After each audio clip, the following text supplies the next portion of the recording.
For this video Kitbash review, we're going to take a look at my version or my Kitbash version of McFarlane DC Multiverse Arkham Knight Batman. So this is Arkham Knight Batman 2.0, my version.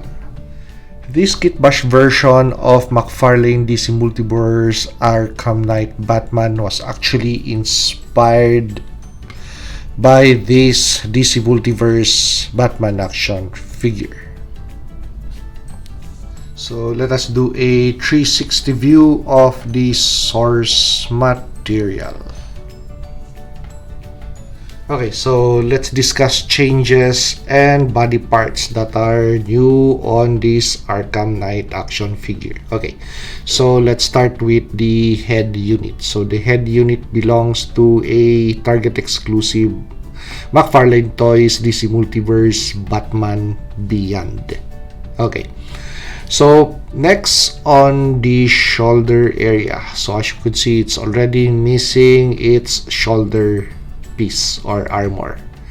It was just making the figure too bulky on the shoulder levels, and anyway that shoulder protector would just warp off when you try to or set this figure in a certain pose, so it just misshapes, so might as well just cut it off so it looks at least a little bit cleaner and leaner. Okay, so next thing that I did was to take off the shoulder pieces, those inner rings, and file some of the plastic off because somehow the arms of this action figure are not just well set in, so I had to take off material and pop the shoulders back in. So this is how the shoulders now of the figure would look like. Okay, next thing was to disassemble the figure from waist down because I had to take care of how the belt was laying way too low on the waistline of the action figure. So I had to X-Acto knife it off and glue the belt higher on the waistline, because before the belt was just way too low over here on this section, that it was making the torso or the body of the action figure way too long, making the legs short and making the anatomical proportions not right. Okay, next thing was to change the head, not the head unit, but the handset units.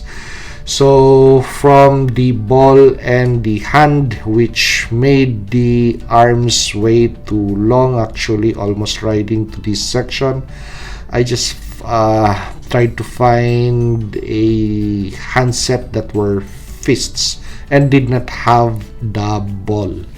So it's just a hinge type handset from another action figure that I already don't know from which one, because I just bagged all of those loose hands, and when it was time to kitbash this action figure, I just picked from that Ziploc bag of multiple handsets. Okay, so next thing was to change the cape of this action figure.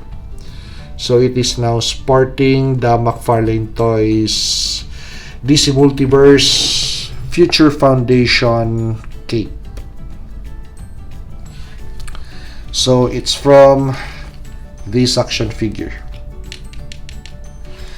and the cape that used to be on this action figure was this. So it was just somehow way too bland, and I liked a leathery texture for my new Arkham Knight Batman action figure. So I really like the texture of this cape. It looks leathery, and when you take a look at the action figure from this angle, it looks better, way too better compared to having this. So very simple changes to this action figure. And actually, I love how it looks and articulates. And take a look at that head unit, especially those eyes. So nicely painted. So I did not change any or configure any part of the head unit. So loving this very simple Kitbash work for a new action figure or a refreshed action figure. So I once again have something new to look at and play with. So if you like this video, like, comment, and subscribe to help me grow my channel. And see you on the next action figure or custom action figure review.